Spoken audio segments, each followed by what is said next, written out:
What's good, y'all? Buddha the Enlightened One here with another episode of Personal Perspective. It is January 18th, 2026. We are having another Sunday fun day. 10 more days until my 29th birthday. Looking forward to that. Yesterday I hung out with a couple different friends.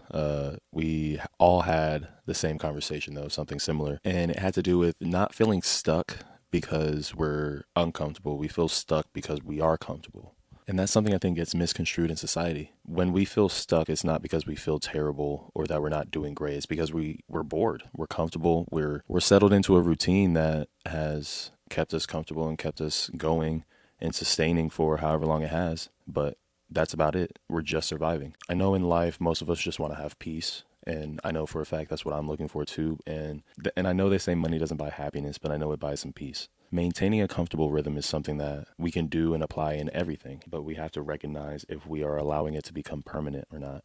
Do we want to be stuck in this one job or this one position for however long, however many years? Let's say you are working in your dream job. Are you going to be happy doing that for the next 20, 30 years? How long is temporary for you? Recognizing that is super crucial, and that's something I just want to talk about today. And I want us to recognize that just because something's normal doesn't mean that's all there is. And I think today's analogy is going to be about a caterpillar, because the process from going from caterpillar to butterfly is very similar to our journey in life. So in the caterpillar phase, that's our basic human survival instincts: eating, sleeping, drinking water, etc. It's so simple, yet it's the little things, but it's the crucial things at the same time that help us grow. Most successful people on their journey weren't looking at other butterflies or other caterpillars wondering how they're breathing or how they're surviving in general. They were figuring it out on their own and doing it on their own. And I know for the most part, we've seen caterpillars or other people get stuck on the buffet of indulgence of the sins that they fall into, whether it's greed or gluttony. So this is my reminder to you and myself to keep pushing forward, keep eating, keep breathing, keep going, because this isn't where we're supposed to stay.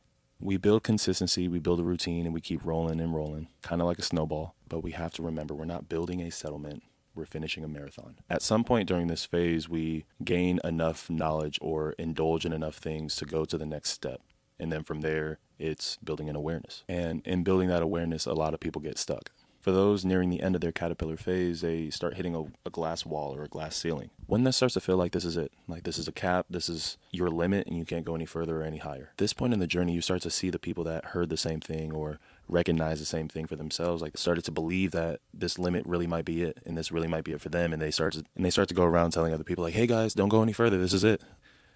I mean, this is as far as I got, so I don't think anyone else can go any further. And in today's society, we call those people trolls. It's those trolls that didn't get past the bridge that now claim it because they're so familiar with it now, yet they can't get past it. So now they won't let anyone else get past it. It's crazy when you start recognizing the stories from our childhood. But we have to recognize that those people that are standing guard are people that give up on themselves. And you have to remember the stories of the people that got past this bridge, past this point, and have gone even further and seen other challenges. And yet, the only difference between the people guarding the post and them is that those people didn't stop going. They didn't get stopped by the people that were telling them no. They kept going and they succeeded. Now, you have a choice. You can listen to these trolls, or you can ignore them and keep pushing. Push past them, fight past them, whatever you have to do. They are nothing but an obstacle to your next step to success. Just because something didn't work for them doesn't mean it doesn't work for you. And just another perspective, just because something works for you doesn't mean it'll work for someone else. We have to recognize that we only have this opportunity for us. Now, we can leave a trail for other people to follow along our way, and there's no guarantee that we don't hit a dead end ourselves. But the whole point is to keep going forward in the journey for our own experience. The people that are behind us, that were following us, are building their own experience. And they can learn from my mistake,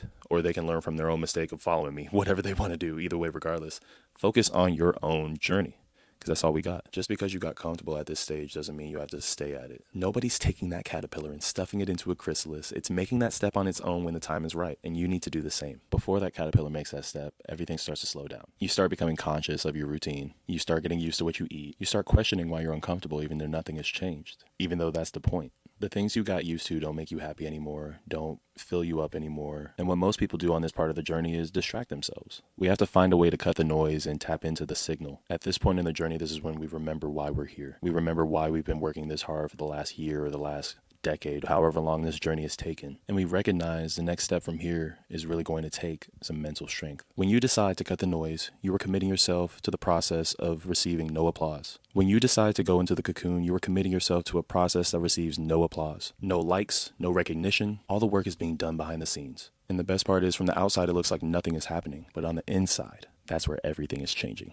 Just like I said last week, you can't fight biology. Old structures fall apart for new ones to be built. That applies physically when it comes to your muscles, or mentally when it comes to your habits, spiritually with the identities that no longer serve you. The most gruesome and scary part of the cocoon process is the caterpillar breaking down entirely. What once was breaks down into something new. We like the idea of growth without pain, change without losing anything, but this is truly what growth looks like. This is really what growth is. The process itself isn't fun. The rewards are amazing. The rewards are worth the pain. Because of that pain, some people don't make it. Imagine getting so far as a step right before your promotion, or right before that evolution.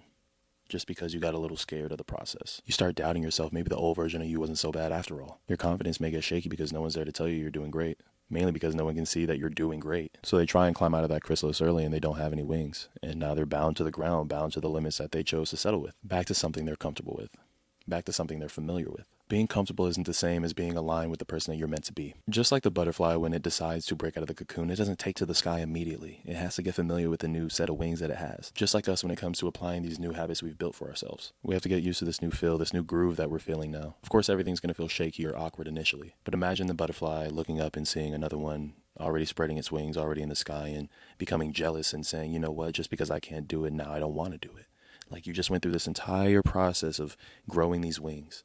And now just because you see somebody else doing it better or longer than you, now it's a problem. Comparison kills everything. Comparison kills individual beauty. Just like the butterfly, we can't compare our beginning to someone else's middle. We can't rush ourselves. We can't rush the process of building the strength. We will get there eventually, at our own time and at our own pace. We have to recognize our current habits and routines don't make who we are. Your identity isn't permanent. This current form isn't your final form. If you feel like you've hit a limit, that means it's time for a change. So remember, this week, you don't have to change your entire life. It can start by asking easier questions. What am I doing out of habit rather than out of intention? What feels normal but no longer serves me? When and where am I only consuming rather than creating?